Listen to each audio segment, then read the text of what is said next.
Black lights and booze burn when I record for Watts. And every black like Troy Davis who never had a fair shot. All black everything, everything black. Culture over everything, y'all, we taking it back. Black.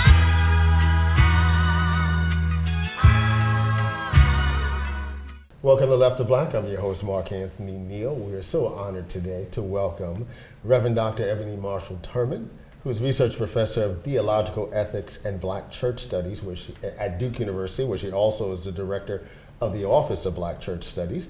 She's the author of Toward a Womanist Ethic of Incarnation, Black Bodies, the Black Church, and the Council of Chalcedon, which was published Palgrave Macmillan, 2013. Thank you for coming, Dr. Reverend. I'm so glad to be here. So your work, and I'll just start with this question, from your own work, the idea that the body is a theological problem. That's it. And at the centerpiece of these problems are Black women's bodies. Absolutely. Talk a little bit about, what you're working through there. Certainly. So, of course, I've asserted that the body is a theological problem, which means very broadly that bodies that are racially subjugated by gender, class, sexuality, that this reality, this social reality, or flesh and blood reality, as womanist theoethics might attend to it, is a theological problem. It is rooted, as I state in my work, at the heart of the Christian gospel as well as the Christian tradition, which is why Chalcedon becomes so important. And I focus in specifically on the intersection of race and gender as it manifests in the Black church. So looking at how Black women in subaltern sacred spaces in Black churches are dispossessed, are subjugated because of their gender and also because of their subjugated racialization. And of course, because the church serves as a supportive institution of society, although it should be more determinative, this problem is not, it can't be singled out, or it's not only a church problem. It is a problem that transcends the Black church, a problem that we see in academy and society as well. I mean, when you think about it from the standpoint of so much of what we're seeing now really is about this fear of the Black body. Mm-hmm. Why do you think that manifests itself the way it does in the Black church, right? A space that you would think that is committed to the redemption of Black bodies, literally, right? Spiritual and literal. Why is the Black church so queasy about the Black body? Well, that is precisely the question that guides the work. Why or how a space that was born in resistance to certain kinds of body oppression could then reproduce that same kind of body oppression as it relates to women and as it relates to sexual minorities. And for me, the answer is not only because the Black church is rooted in a social gospel liberalism that kind of, although it seeks to escape the problem of body, just reinstantiates it, but also because the problem of body is Christian. So anytime we are dealing with Christian doctrine, Christian faith, and not interrogating the gospel claims seriously and rigorously, then we are, as people of faith, we can participate in the very problem that, the center of our faith seeks to destroy.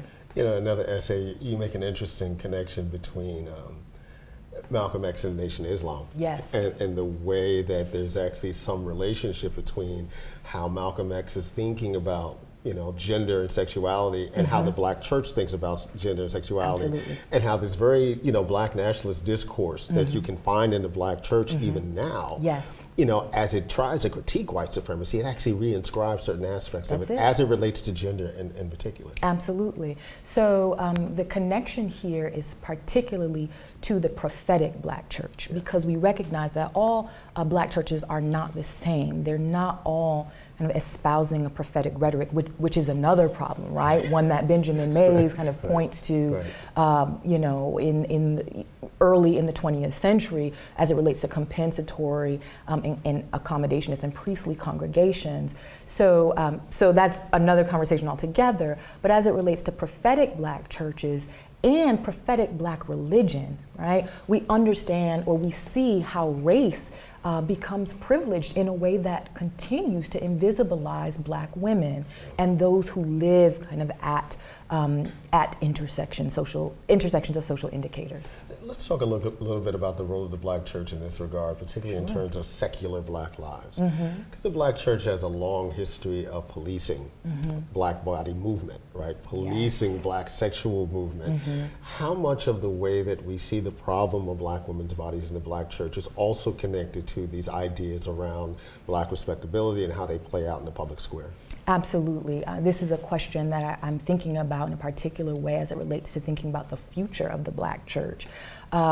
So, of course, independent Black churches, as they were formed, began to think of themselves as approaching or approximating full humanity, as that humanity corresponded with Victorian models of humanity. And so in order to be fully human, a certain kind of performativity, a performance of normalness, which is red whiteness, was was necessary. I mean, this goes back to kind of the what Saidiya Hartman discusses as the ethic of perfect submission, right? And when we actually begin to believe, or when persons or groups begin to believe the lie that has been told to them about themselves, right? So that one is not kind of born human, fully human, but one has to kind of approximate humanity exactly through certain kinds of performance. And so that is the problem of body at its finest. This idea of respectability that equates us with humanity. It is kind of the lap scarf. It is the turtleneck. It is kind of the the length of the skirt, or women and dual sex polity. I mean, this is respectability. In order for the woman in the Black church to become a respectable person, a respectable human, she has to be covered in certain ways. She has to be silenced. She has to be marginalized in certain ways. And that marginalization is what kind of graces her with humanity that then engenders respect. So I did a little research on it, and realizing that you didn't come into this work accidentally. Right. You have a background in dance. Yes. Alvin Ailey, talk about the relationship as you're thinking about, a future as a theologian in comparison to the work that you were doing as a dancer, right? And thinking about the critical question of the body in relation to that. Certainly. Well, that's such a deep question. I would first have to say that I see great continuity between the two, because in both spaces, in the theater in terms of concert performance, and in the pulpit, in the church or the classroom, we are affecting people's lives. We are inspiring people to reach toward a greater self. We are informing and influencing how persons, to be a little churchy, live and move and have their being, right? So I see that that inspiration, that kind of the essence of the work to be continuous in ways that other people are just surprised of. They don't necessarily see that offhand, but one of the ways in which I came to really want to inquire about the problem of body is through being on the stage as a Black body, and being paid, being trained, being a lot of things in order to please folks who did not look like me. Proximally and for the most part. What it meant to, in my experience, be kind of limited to a certain kind of performativity that was funded largely by those who have historically deemed my body as a Black woman as a specimen, as something to be watched and judged. Poked and prodded. Exactly.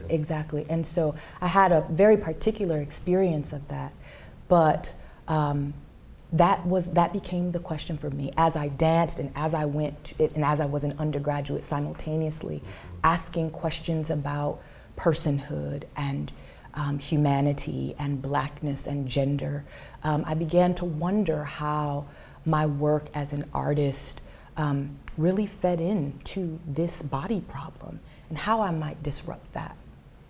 You're watching Left of Black. I'm your host, Mark Anthony Neal. We're joined today by Reverend Dr. Eboni Marshall Turman, who's director of the Office of Black Church Studies at Duke University. She is also the author towards A Womanist Ethnic of Incarnation, Black Bodies, the Black Church, and the Council of Chalcedon, Palgrave Macmillan, 2013. As you mentioned about this problem of the black body, you know, what does this problem of the black body look like in the context of black studies? And of course, we're at a unique political moment now where there's so much activity going on. What does this problem of the black body look like in black political discourse, both as we deal with anti-black violence, right? But also how the rank and file processes, you know, the bodies that are the subject of this violence, right? You know, we still hear narratives, not just from white supremacy, but within the black community about, you know, and particularly in the case of black women, that black women's bodies being excessive in certain kinds of ways. So talk about how those problems, you know, how you take those problems outside the black church into these other realms. Certainly. Well, I mean, one really shining example of how these two worlds meet is, you know, the killing, the murder of Michael Brown, and the very theological language that his assassin actually used, right, in calling him a demon, right? So we understand this sort of demonology, this sort of theological language is so interwoven into the fabric of our nation form, even when we want to separate them out, right? It's almost, as a theological ethicist and a theologian, it's almost impossible to do because we see traces of the very underpinnings of our nation, right? And the religious impetus toward manifest destiny, right? We see that all throughout our context, all throughout society. But the problem of body, we see it everywhere. We see, I mean, just this week, and the Flint crisis that has been all over the news, right? These are black children and black people and poor people, relatively speaking, who cannot remove themselves from this context, right? If they could, I'm sure they would, who are being subject, someone wrote, I'm not sure who it was, but someone wrote they're subject to water as a weapon of mass destruction. As a weapon of mass destruction right in the heart of Michigan, right? The problem of, and if I can say, and you know, some may want empirical evidence of this, and I think I could give that, but you know, if these were not black bodies, predominantly, disproportionately, then this problem would never be a problem or would have been fixed, if so, very, very quickly, with great haste. We see it, of course, in the anti-black state-sanctioned violence that, you know, that continues the litany of hashtags of black youth and adults who have been killed by the police. We see it, of course, in the church. We see it in the academy, where the number of black faculty is almost always fledgling, where our ability to ascend to the highest levels of our field is always questionable and questioned, and where we are subject to, as we say, you know, in our field, a certain kind of tax as it relates to the multiple ways in which we perform as surrogates for a greater administration. And so, you know, we see it globally as it relates to violence in Nigeria right now, violence specifically against black girls. We see, I mean, I could go on and on and on about this. And this raises a question for you, you know, as a public theologian, you know, trying to manage all these crises, first of all, just your own personal spiritual way, you know, how do you find, what kind of means do you find to be able to talk to the masses of folks, right? You know, and social media is great these days because, you know, social media is the new soapbox, right? So, you know, so you have a platform to do this very important work. Yeah. But, you know, what do you say to the masses of folks who continue to be incredibly discouraged, you know, in the face of so many non-indictments? You know, what do you say to folks? Wow, it's an incredible question because it is the question. Yeah. It is the question. What do we say? And some of us as public theologians, public intellectuals, will even say from time to time amongst each other, I got nothing. I got nothing, right? We have to go silent for a minute because of, just because of the volume of injustice that we are up against. But that's when I turn, I mean, going back to my book, you know, as a theologian, that is when I turn to Jesus, right? And so there is this idea that the body is a theological problem rooted in Christian gospel, rooted in Christian tradition, but the body is also a disruption to that problem, right? The body, and that is what we're seeing right now in the Black Lives Matter movement. People, young people who are typically disproportionately marginalized, ostracized from certain publics, including the Black church, right? Who, because of gender, because of sexuality, because perhaps even class, although I think Gates troubled that a little bit in his article in the Times yesterday, but we, you know, that's something to talk more about. But it is the body that is the greatest disruption to body injustice. It is this willingness to put one's body on the line that is at the heart of the gospel as well. And so it and is at the heart of the Jesus event. And so when I talk to publics in the Divinity School, publics in the church, which is one of my favorite places to talk to folks who will never perhaps ever step into my classroom. This is what I try to point to. And oftentimes, because of the trans kind of theistic moment that we're in, or non-theistic moment that this Black freedom movement of this time, of this zeitgeist has emerged, sometimes it's not even by saying Jesus' name. Yeah. Sometimes it's by pointing to the ethic of Jesus, which is encapsulated in hope.